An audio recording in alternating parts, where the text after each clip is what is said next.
लो, तीनों कृषि कानून बिल वापस लो, अरे MSP को लागू करो, किसान विरोधी ये सरकार नहीं चलेगी, किसान विरोधी ये सरकार राज नहीं चलेगा, अंबानी भी नहीं चलेगा, MSP को लागू करो, कृषि कानून वापस लो।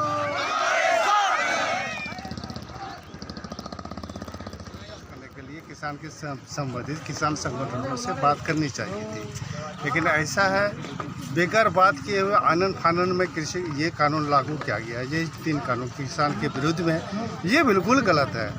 कम से कम आप अगर करना चाहते हैं तो किसानों से राय मशवरा जरूर लेनी चाहिए, लेकिन ऐसा है जैसे कि अब कॉरपोरेट जगत को कॉन्ट्रैक्ट फार्मिंग के लिए दिया गया है, इसका मतलब निजीकरण, किसान का ज़मीन भी निजीकरण की ओर जा रहा है। ये कहाँ तक संभव है? किसान अपना, अब बताइए कोई कंपनी किसानों को कहता है कि अमुक फसल लगाइए, हमको अमुक दाम में खरीदेंगे, उसको बीज मुहैया कराएगा, फिर उसको पैसा मुहैया कराएगा। अंत में अगर कहेगा कि आपका फसल अच्छी नहीं हुई या आपका फसल डैमेज है, आपका फसल खरीदा नहीं जाएगा, तो वही स्थिति में किसान क्या करेगा? रही सवाल MSP की बात है, ठीक है, आप MSP दे रहे हैं। इस साल हम लोगों ने मकई, जबकि MSP रेट है उसका 1850 रुपया प्रति कुंटल, और हम लोगों ने बेचा यहाँ 800, 700, 900। टुंगिदगी मार्केट ले जाते हैं, ओखाने बोलছে कि আমরা কিনবো না, मोदी बोलছে मोदी किन्तु बाजार नहीं, আমরা किनबो ना। तो ये बात होती है। अभी 1850 रुपया धान का कीमत है, जो आपने समर्थन मूल्य लागू किया है। अनाउंसमेंट करते हैं रेडियो में, टीवी में, पेपर में, देखने में तो अच्छा लगता है, लेकिन ज़मीन में उतारेगा कौन? अब ज़मीन में उतारना होगा ना उस चीज़ को। 1850 रुपये प्रति क्विंटल धान लेना होगा किसान का, चाहे कोई भी बिचौलिया खरीदता हो। आप इसमें कानून क्यों नहीं बना लेते? आप कानून बना लीजिए, जो भी बिचौलिया या दलाल या पैकार या महाजन खरीदेगा, तो अगर वो 1800 रुपये नहीं देता है तो उस पर FIR होना चाहिए। इस चीज़ को क्यों नहीं बनाते हैं आप? अब इस शीतलहरी में लाखों किसान वहाँ दिल्ली के बॉर्डर पर जमा है, उसका क्या स्थिति हो रहा है? अब उसके ऊपर पानी का बौछार भी फेंक रहे हैं, उसके ऊपर लाठी चार्ज कर रहे हैं, उसके ऊपर आंसू गैस फेंक रहे हैं। जिसका पेट में दाना है, जिसके चलते आप बोल पा रहे हैं, वो किसानों का मेरा नाम सेबू मरांडी। उस किसानों के समर्थन में आज हम लोगों ने भेले चौक में भी जो है ये समर्थन दिया है। और हम लोग भी ये बात कहना चाहते हैं कि हम लोग जो है बिहार के सीमांचल इलाके कटिहार डिस्ट्रिक्ट से हैं, और यहाँ भी किसानों की हालत सही नहीं है। यहाँ भी मक्के की रेट जो भी पिछले महीने गया, पिछले सीज़न में वो 800-900 रुपये, और उससे पिछले साल हम लोग को 1800-2000 तक मिला था। उसी उम्मीद के साथ हम लोगों ने जब लगाया तो हमको रेट नहीं मिला। हमारे बारिश के कारण, बाढ़ के कारण अनाज सड़ गया, और नीतीश कुमार ने इस इलाके को बाढ़ पीड़ित इलाका भी नहीं घोषित किया। न हमको जो है अनाज का दाम मिला, न ही जो हमको कोई मुआवजा मिला। और ये जो है हम ये लगातार कह रहे हैं, जो बैंक जो प्राइवेट हुआ है, किसानों से जो लोन नहीं देने की ये पूरी साजिश है। कांग्रेस ने भी बहुत सारे कुछ किए हैं, लेकिन कांग्रेस ने एक अच्छा काम किया था कि सारे बैंक को नेशनलाइज किया था, और इन्होंने क्या क्या प्राइवेट कर दिया है। इससे कि किसान जो है अब लोन ना ले सके, लोन नहीं ले सकता है तो वो खेती नहीं कर सकता है। और हमने महाराष्ट्र में आत्महत्याएं कितनी देखी है, अब उसको ऐसे ही भी आत्महत्या करना पड़ेगा। तो बिहार को तो है पहले ही मंडी से अलग कर दिया जाएगा, यहाँ को कोई मंडी नहीं, कुछ नहीं।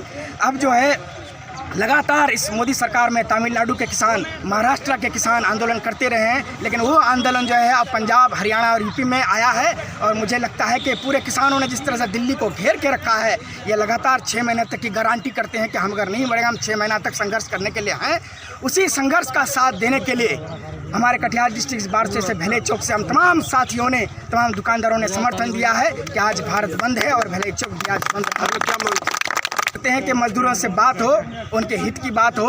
और ये सरकार जो है पूरा जो है इनकी मंशा है कि किसान जो है अपने खेती छोड़ दे और ये कॉर्पोरेट घराने में चले जाए। तो किसानों के जो MSP की मांग है, उनके जो लोन की मांग है, तमाम तरह की समस्या अलग अलग स्टेट में अलग अलग हैं, लेकिन पंजाब के किसान जो MSP एक बड़ा इशू है, उनको लेकर के जो है हम उसी मांग के साथ समर्थन में आज यहाँ पे खड़े हैं। मेरा नाम जिशान अहमद है, मैं RYA का एक सदस्य हूँ कटिहार डिस्ट्रिक्ट में। इनकलाबी नौजवान किसान के विरोध में ये कतई होने नहीं देंगे, क्योंकि किसान मजदूर अब रोड पे आ गया है और ये मोदी को हटाने का काम करेंगे। और इस तरह का हटाने का काम करेंगे, रोड जाम करेंगे, उसको संसद तक जाने नहीं देंगे उनको, मोदी को। और ये मजदूर किसान का बच्चा रात दिन खेत में काम करके अन्न को उगा के, वो मजदूर किसान का बेटा आज बॉर्डर पर सैनिक बनकर काम करता है, रक्षा करता है, वो डॉक्टर बनता है। उनका बेटा कोई अडानी अंबानी का बेटा किसान नहीं बन सकता है। आज मेरा ही बेटा किसान बनता है, उसको उगाता है और उनको भी खिलाता है, अपने को भी खिलाता है, उनको भी खिलाता है। ये जो दिल्ली में किसान हरियाणा से, पंजाब से, बिहार से, यूपी से जो एकता हुआ है, उन पर काला कानून जो लगाया गया है किसान पर, वो अत्याचार कर रहा है। इसी के विरोध में आज हम लोग पूरा भारत बंद का अभियान चलाए हैं। अगर कल इस तरह का अगर मोदी अगर मजदूर और किसान से अगर बात करने के लिए तैयार नहीं होता है तो उसके विरोध में हम लोग अगर साल भर भी अगर धरना करना पड़ेगा, रोड पर रहना पड़ेगा, तो हम लोग तैयार हैं उसके लिए।